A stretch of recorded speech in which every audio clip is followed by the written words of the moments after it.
नमस्कार, शुभ प्रभात, वंदे मातरम। आप सभी प्यारे देशवासियों को होली पर्व की हार्दिक शुभकामनाएँ और माँ भगवती की कृपा से उनका ध्यान करते हुए मैं आप सभी को आज के इस विशेष पर्व की बहुत-बहुत शुभकामनाएँ प्रेषित करता हूँ। आज होली के पर्व पर मैं सर्वप्रथम आप सबको बताना चाहूँगा कि इस अवसर पे मैं एक महान व्यक्तित्व की जीवनी के कुछ मुख्य पहलू आप सबके बीच में उजागर करना चाहूँगा, ऐसा मेरा प्रयत्न है। सर्वप्रथम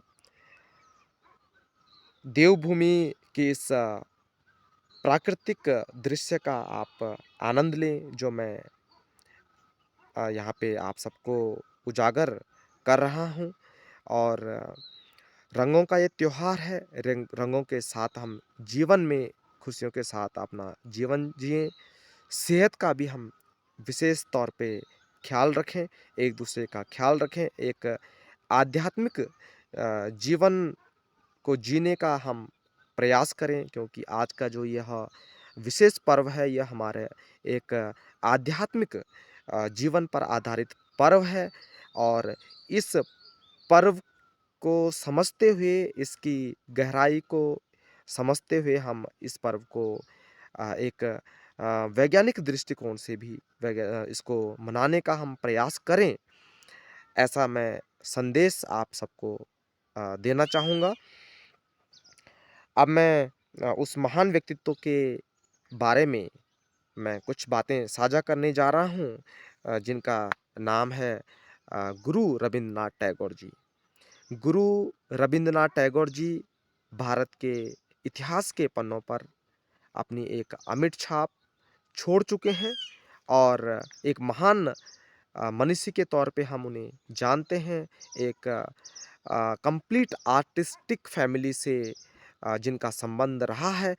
ऐसे महान व्यक्तित्व रहे हैं गुरु रवींद्रनाथ टैगोर जी। तो सर्वप्रथम बात करते हैं गुरु रवींद्रनाथ टैगोर जी के जन्म के विषय में। गुरु रवींद्रनाथ टैगोर जी का जन्म 7 मई 1861 को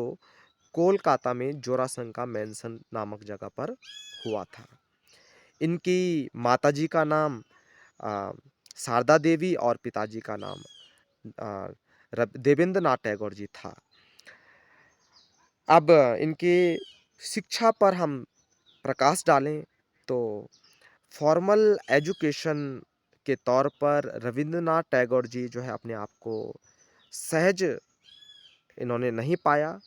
जिस कारण से इन्होंने स्वाध्याय पर ही ज़्यादा अ, इनका विशेष फ़ोकस रहा और घर पर ही इन्होंने स्वाध्याय किया। एक्चुअल में इनका मानना भी था कि स्वाध्याय ही हमारा जो है स्व अनुशासन है और स्वाध्याय के बलबूते पर ही, स्वयं के परिश्रम पर ही हम जो है सच्चा ज्ञान जीवन में प्राप्त कर सकते हैं और उस सच्चे ज्ञान से ही हम अपने जीवन में हम प्रगति कर सकते हैं। ऐसा मानना था गुरु रवींद्रनाथ टैगोर जी का और इसी परिपाटी पर जो है उन्होंने चलने का भी प्रयास किया है, जैसे कि अ, देखने को मिलता है उनके साहित्य में भी परिलक्षित होता है।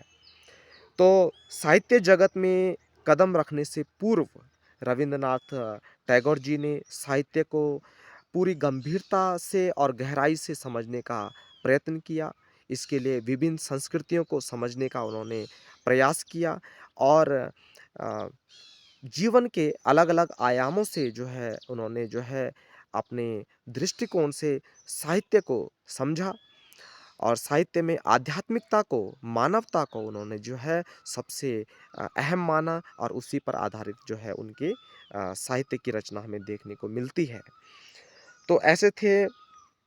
गुरु रवींद्रनाथ टैगोर जी और ऐसी थी उनकी सोच, ऐसा था उनका सिद्धांत, जिन पर रहकर जो है उन्होंने जो है एक महान व्यक्तित्व के तौर पे भी अपने आप को इस विश्व पटल पर अपने आप को जो है प्रतिष्ठित कर पाए। ऐसे थे गुरु रवींद्रनाथ टैगोर जी। तो गुरु रवींद्रनाथ टैगोर जी ने साहित्य को समझने के लिए ट्रैवलिंग करना शुरू किया और क्योंकि वो एक रॉयल फैमिली से बिलॉन्ग करते थे, तो उन्होंने गरीब तबकों के जो लोग थे उनके बीच में रहकर उनके साथ जीवन यापन किया। और अ,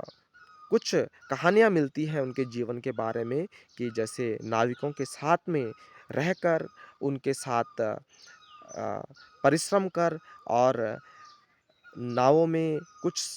महीनों तक जो है अपना जीवन यापन करना, जीवन गुज़ारना, ये बात प्रकट करता है, सिद्ध करता है कि उन्होंने जो है जीवन के हर आयाम को जो है जीने का प्रयास किया और गहराई से साहित्य को समझने का प्रयास किया। तो साहित्य में उन्होंने 1913 में अपने गीतांजलि जो उनकी प्रसिद्ध नोवेल रही है उसके लिए उन्हें नोबेल पुरस्कार से सम्मानित किया गया और इस तरीके से वे पहले एशियाई व्यक्तित्व के तौर पे जाने गए जिन्होंने कि साहित्य के क्षेत्र में नोबेल पुरस्कार जीता। सबसे पहले उनके स्वास्थ्य के बारे में अगर हम बात करें तो अम, जब वे अस्वस्थ हो गए थे तो डॉक्टरों के द्वारा उन्हें पाया गया कि उनके शरीर में जो यूरिनरी ब्लैडर है वो ब्लॉक हो गया है, जिस कारण से उनकी सर्जरी करनी पड़ी और इस सर्जरी की वजह से जो है अ, अगस्त 7 1941 को उनका देहांत हो गया था। लेकिन फिर भी उन्होंने इससे पूर्व जो उपलब्धियाँ हासिल की, वो उपलब्धियाँ अ, उजागर करना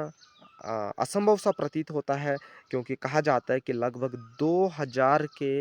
अराउंड जो है उन्होंने पेंटिंग बनाई थी जिनमें उन्होंने कोई टाइटल तो नहीं दिया था, लेकिन अद्भुत प्रतिभा थी गुरु रविन्द्रनाथ टैगोर जी के एक पेंटर के तौर पे, एक अच्छे फिलोसोफर के तौर पे वे जाने जाते रहे और एक अच्छे पोएट थे, एक अच्छे राइटर थे, तो और एक अच्छे म्यूजिशियन भी थे और कोरियोग्राफर भी थे, तो इसलिए हम उनको जो है पॉलीमैथ कहते हैं, अर्थात कि बहुमुखी प्रतिभा के धनी व्यक्तित्व रहे हैं रविन्द्रनाथ टैगोर जी। तो उनकी उपलब्धियों पर एक संक्षिप्त में अगर हम प्रकाश डालें, तो सर्वप्रथम जैसे कि मैं आपको बता चुका हूँ कि नोबेल पुरस्कार से जो है गुरु रविन्द्रनाथ टैगोर जी को सम्मानित किया गया। इसके अलावा नाइटहुड की उपाधि से भी गुरु रविन्द्रनाथ टैगोर जी को सम्मानित किया गया था, जो कि वेस्टर्न कल्चर में जो उनका योगदान रहा उससे प्रभावित होकर लॉर्ड हार्डिंग ने उन्हें जो है 1915 में नाइटहुड की उपाधि दी थी, जिसे बाद में इन्होंने कुछ विशेष कारण से जो है लौटा दिया था। विशेष कारण था कि हमारे देश में जो जलियांवाला बाग हत्याकांड हुआ, जिसमें कि लगभग 1526 जो है हिंदुस्तानी लोगों को यहाँ के निर्दोष लोगों को जो है अंग्रेज़ों द्वारा गोलियाँ मार दी गई थी। तो इस घटना ने रविन्द्रनाथ टैगोर जी को बहुत आहत किया, जिस कारण से उन्होंने जो है नाइटहुड की उपाधि का परित्याग किया था। तो यह घटना दर्शाती है कि रविन्द्रनाथ टैगोर जी एक कट्टर देशभक्त थे, कट्टर राष्ट्र कवि रहे हैं और इसीलिए मैं उन्हें जो है सत-सत नमन करता हूँ और उन्हें और जो है उनके आदर्शों का, उनके विचारों का हम सब जो है अनुसरण करें, तो हम अपने जीवन को और भी सुखद और समृद्धवान बना सकते हैं, ऐसा मेरा मानना है, ऐसा अ, मेरा कहना है आप सबसे। तो नाइटहुड की उपाधि भी उनको दी गई और नोबेल पुरस्कार से भी उनको सम्मानित किया गया। इसके अलावा 3 राष्ट्रगानों के रचयिता के तौर पे भी उन्हें जाना जाता है। जैसे कि हमारा देश का जो राष्ट्रगान है जन गण मन, उन्हीं की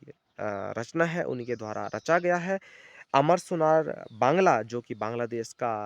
राष्ट्रगान है भी गुरु रविन्द्रनाथ टैगोर द्वारा ही रचा गया है और इसके अलावा श्रीलंका का राष्ट्रगान श्रीलंका माथा भी रविन्द्रनाथ टैगोर के द्वारा ही रचा गया है। तो इस तरह से 3 देशों के राष्ट्रगान के रचयिता के तौर पर भी जो है गुरु रविन्द्रनाथ टैगोर जी को हम जानते हैं और अ, शिक्षा के क्षेत्र में गुरु रविन्द्रनाथ टैगोर जी ने शांति निकेतन में विश्व भारती के नाम से प्रसिद्ध एक यूनिक एजुकेशनल इंस्टीट्यूट की भी स्थापना की, जो आज भी अपनी अनोखी पहचान बनाए हुए है और यहाँ पर अ, कई महान व्यक्तियों ने जो है शिक्षा प्राप्त कर अपने अ, नाम को देश और दुनिया में जो है उन्होंने प्रसिद्धि हासिल की है और अपनी एक अमिट छाप छोड़ी है। तो ऐसे थे गुरु रवींद्रनाथ टैगोर जी, ऐसी थी उनकी जीवनी और उनकी सोच और ये हमने एक संक्षिप्त में गुरु रवींद्रनाथ टैगोर जी को या उनसे संबंधित जो जानकारियाँ मुझे प्राप्त थी, मैंने आप सबके बीच साझा करने का मेरा ये प्रयास रहा है। आशा करता हूँ ये प्रयास आपको ज़रूर और ज़रूर पसंद आएगा। आज के लिए इतना ही। आप सबका दिन शुभ रहे। धन्यवाद।